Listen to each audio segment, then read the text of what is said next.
What's it like living with your baby brother? Have you thought about maybe telling him that he should stay in a hotel? It sounds like you consider that. One more. Now, so I got my big brother, and he's taking care of me, making breakfast and washing my clothes and making sure I get up and all that type of stuff. So it's like, I appreciate all he's doing for me. Big storm in the Northeast, I was thinking.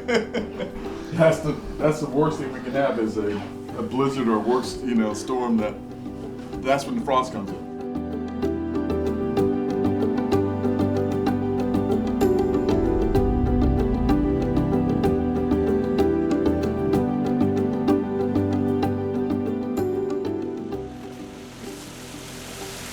Basically what's going on is that when my uncle took over the operations of the farm, he had another job, so he didn't really farm like for living, like my father did. So he farmed as a hobby farmer. He didn't put a lot of nutrients to the soil. So the problem we're having is because it hasn't been farmed in 8 years, and for 50 plus years, he didn't put the nutrients down to grow great crops.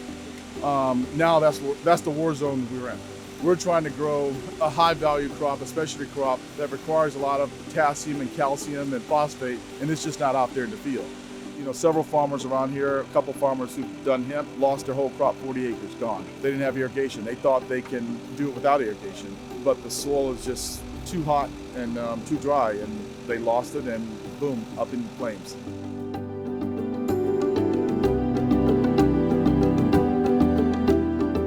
It's not like a typical crop in the sense that you kind of just plant it and take it to the mill or just harvest it to the market. So if somebody's thinking about, okay, I want to farm next season, how much time does it take, generally speaking, to kind of put the vision, put the plan, design the system, and then install the system? An ideal timeline, at least 2 weeks would be nice. Well, that seems short for that's real short. Yeah. But that's why I said it that way. At least 2 weeks would be nice. So I think one takeaway from this conversation for people thinking about it is that start 6 months ahead of time. The sooner the better. Yeah.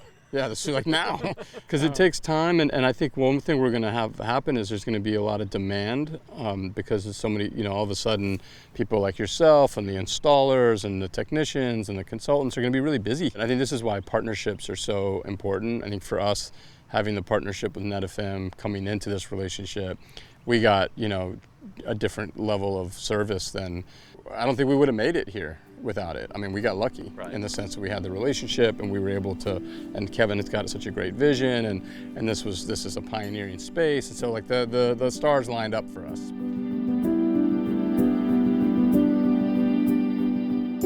What was the general ratios that you were? If I remember right, it was 26 gallons per acre of nutrient here at For water. At Branchville, yeah. And then at Bowman, I believe it was 24 gallons per acre.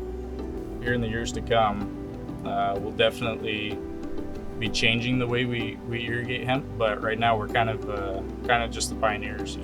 We're trailblazing. So really, now, even at the point we're at now, I have 90% of knowledge that 95% of people who are growing hemp don't have. So now I feel like that vision of rising up the community and teaching others how to do something is coming to reality.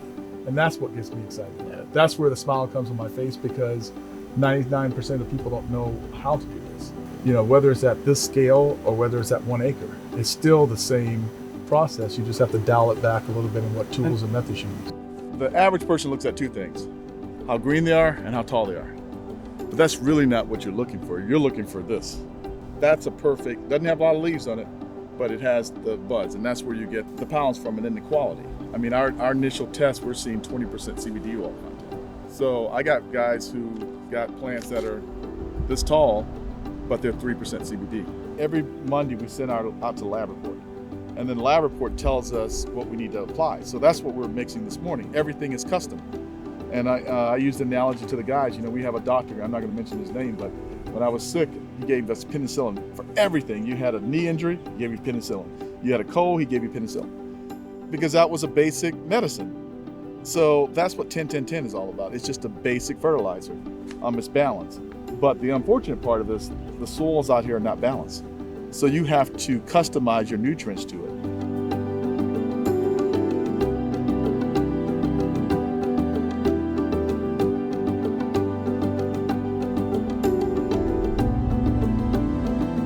But you can't build a soil overnight. You got to build it over time. We had a tough moment there. Yeah, we had a lot of tough moments.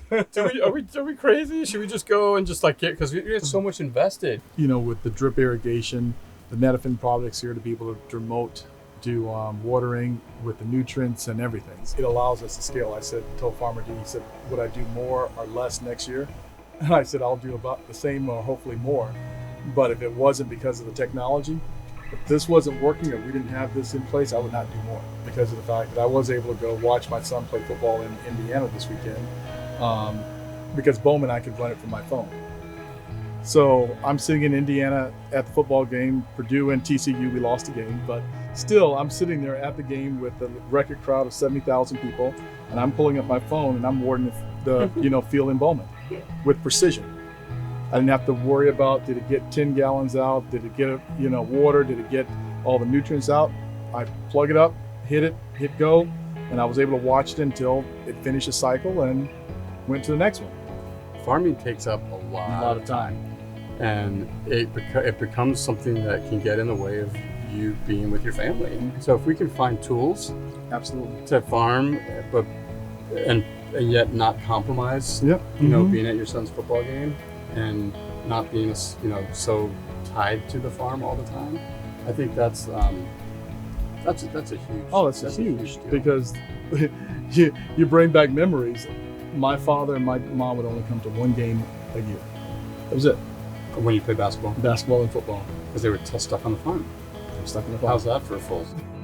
So I remember all Wow. that. So I'm able to get on a plane and fly to Indianapolis and spend the night and see my son play football and come back here the next day. And that's because of the technology system that we have in place. If it wasn't for that, it would be, with all the technology we have, it makes it more exciting for people like the college students that were here to want to do this. Because if not, they just think of it as like, I'm giving up my life.